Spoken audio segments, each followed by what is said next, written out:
Deci, începem înregistrarea video de Pro Play Moon. Marius, alias Brânză. Stai că-ți fac și unul. Hey, Gameplay Studios! Gameplay Studio! Aici suntem, Pro Play Moon, în direct. Cei mai mari jucători ai lumii sunt aici. Ai văzut de Moon, am venit la Royal să cumpărăm Diablo 3. Gameplay Studios cu tot. Gameplay Studio, Gameplay Studio. Eu mi-am luat două papi. Gameplay Studio, Gameplay Studio. Suntem pe YouTube. Eu un hamburger la două papi. Aici avem toate personajele. El e membru foarte al Pro Play Moon. E Brânză. Maestru, Metin. Oh, doamne, își face reclamă, nu se poate.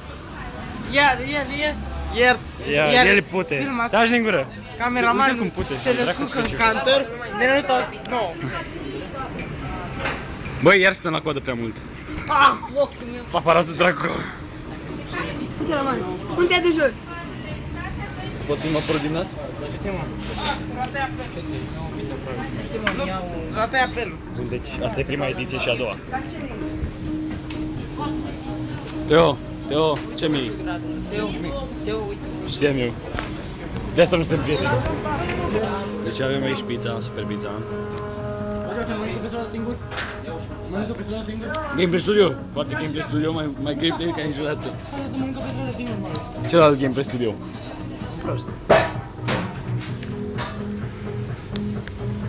Mă filmez în ureche.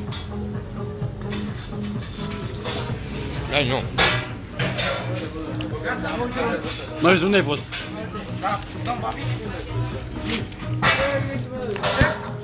Semiciuni. Păi pleci fără să ne spui. Pleci fără să ne spui.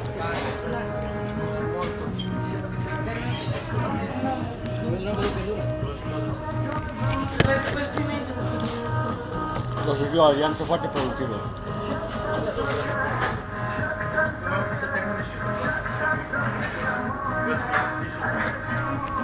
Pentru toți fanii lui Benny și dezertorii mei. O pizza mâncată.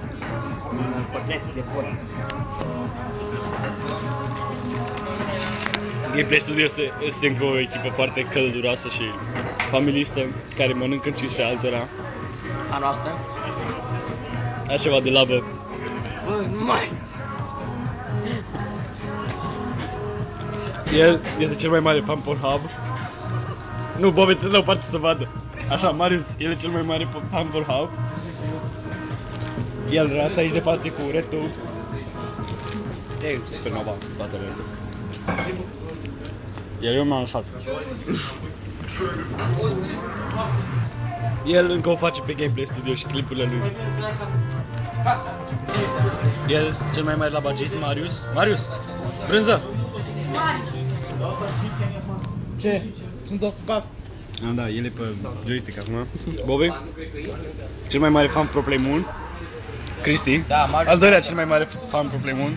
Zici Cristi cifre multe, dar... Teo. Al doilea cel mai mare labagist.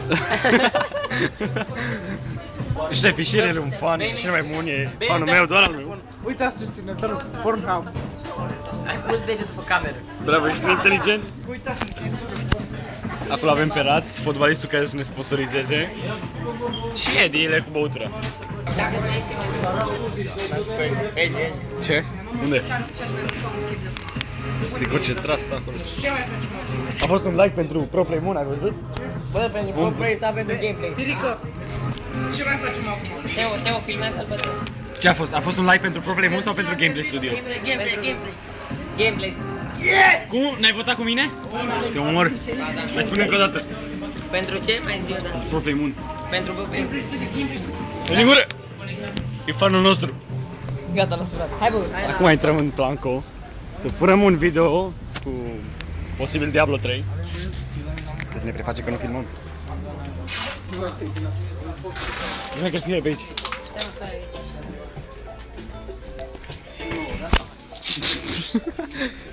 Teoretic e incognito totul. Nu spăl de mai întrebat toată.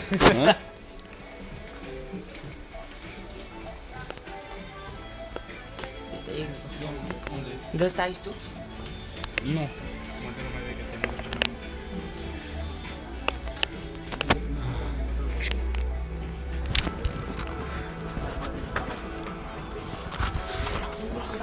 Unde e Pornhub? Trecut. Pornhub? Era Pornhub?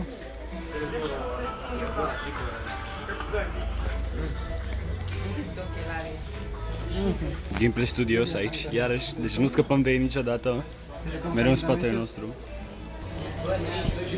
Ne regăsim la Pro Play Moon Edition cu Gameplay Studios, Gameplay Studios, Gameplay Studios, Gameplay Studios. Cu Teo. Aici sunt pro playerii noștri, doar jumate și niciunul. Teo. Teo. Da. Ești pe bar. Alo, Ferica. Vom înregistra cum joacă Gameplay Studios cu Gameplay Studios. Tu ești. Hai. Tu ești. Hai, dă-i prieten. Hai, Teo. Nu se presim că amândoi sunt praf. Nu mă rog, Edule, tu te dai cu cap. What? Calmați-vă amândoi că pierdeți oricum. Ce karate face Verica. Dă-i o parte de jocul tău.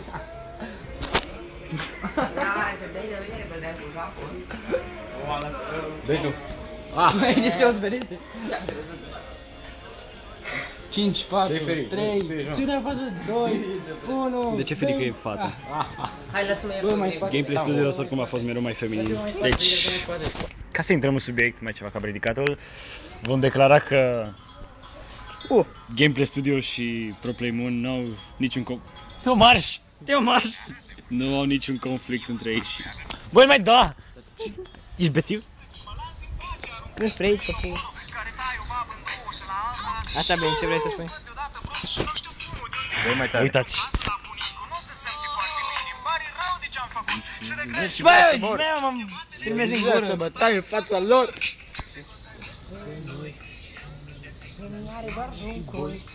Câte coi am, mă?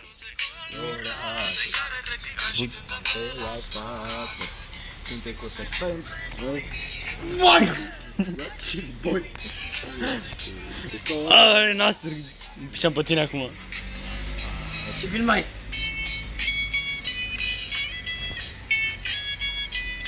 Da, filmam!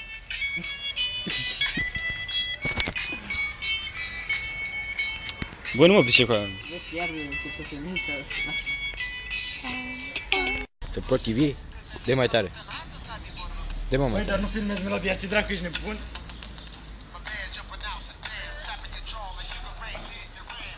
Pro Play Moon. Nu e nevoie să-mi dai prin plan. Uite, vedeți? Uite, Persia! Vedeți cât de agresiv este proprietarul Pro Play Moon? Nu sunt proprietari. Un reprezentant doar. Cristi ce frământă. De ce mereu este o cacofonie din numele tău? Ca Cristi. E ciudată, nu? Ca Cristi, ca Cristi, ca Cristi, ca